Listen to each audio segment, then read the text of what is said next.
Mga kaputak, welcome po sa aking channel at sa aking munting free range. Ngayon mga kaputak, may dala akong tubig na may halong hummic bait at saka yung patokaan nila mga kaputak. Tingnan yung alaga natin. Yeah.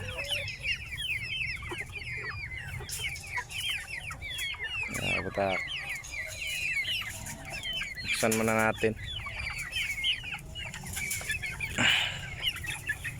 Ito yung ating DIY na tarangkahan mga kaputak. Pasok kayo sa free range mga kaputak.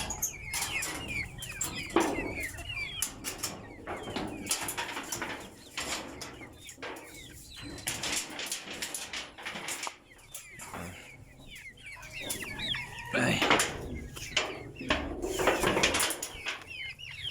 Tayo na namang magpapatuka ngayon kasi si Papa doon lang sa bahay magpapatuka mga kaputak.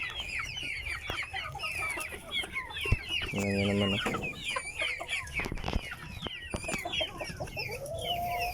Pasok tayo.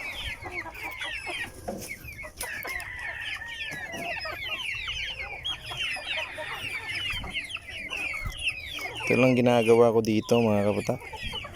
Dali-dali lang, tapos kung gusto mong magbenta, makakabenta ka talaga. Meron kasing bibili at bibili ng mga alaga natin. Aray. Diyos. Oh. Excuse all.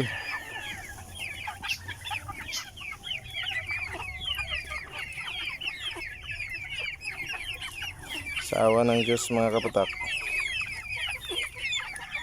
healthy naman, wala na nagkakasakit sa aking mga heritage chickens mga kaputak.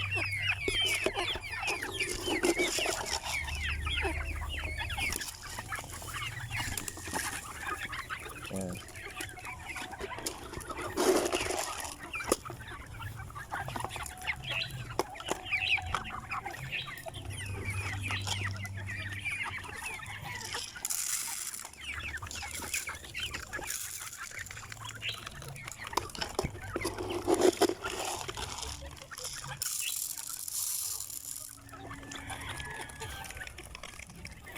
Nag-aantay na yung mga malalaki mga kaputak ko.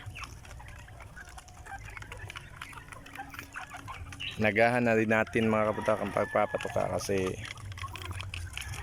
parang uulan na ulit. Ngayon o, tingnan nyo, uulan na ulit. Kaya papatuka tayo.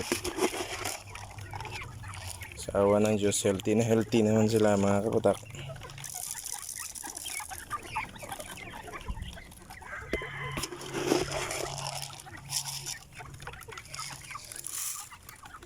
Yan. Ito lang yung ginagawa natin. Mga malalaki. Nag-aantay na. Pasukin natin itong mga malalaki mga kaputak.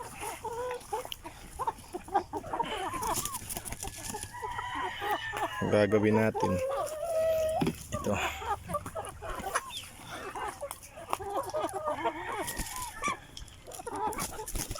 Di ba mga kaputak, ang lalaki oh. Oo.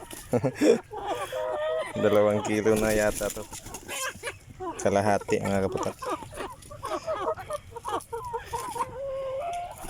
Sukin natin mga kaputak. Let's go.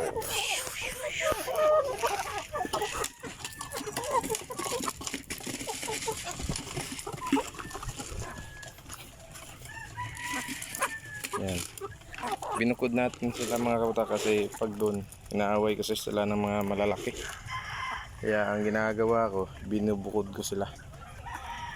Kasi ito yung binubuli mga kaputak, yung Rhode Island na babae natin at saka yung Plymouth na natira sa mga binili ko. At saka yung isa. Yung isa doon.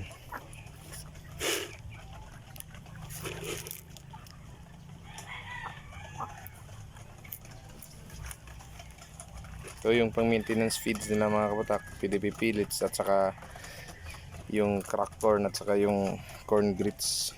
Ito lang mga pinakakain natin sa kanila. Hindi mo kailangan ng mamahaling patoka mga kapatak. Kung gusto mo talagang mag-alaga ng mga manok, meron naman tayong mga alternatibong patoka. Tulad ng mga halaman, yung mga Madre de Agua, meron tayo sa bahay. Alternatibo rin yun. Pinapatoka natin yung ating mga breeders doon at saka yung ating mga natitirang mga maliliit. Pinapractice din natin para paglagay natin dito sa range,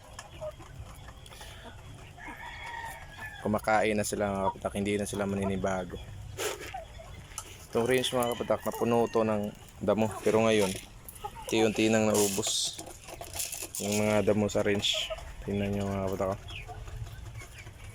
At saka dito meron pang basura mga kapatak, hindi ko pa nalinisan. Busy tayo mga kapatak, naglalaan lang tayo ng oras pumunta dito sa range.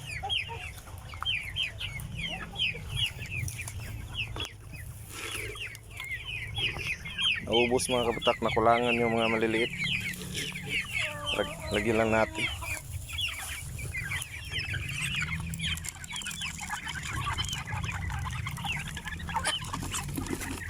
Yan.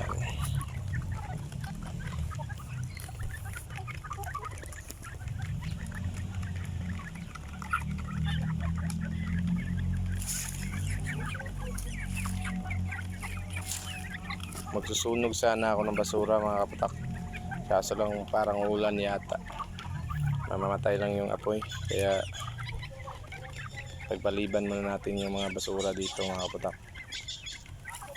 Alternate yung pagpunta natin dito kasi meron tayong trabaho at ginagawan lang natin ang paraan para makapunta dito mga kapatak. Malalaki na yung mga heritage natin. Ibubusog na yan.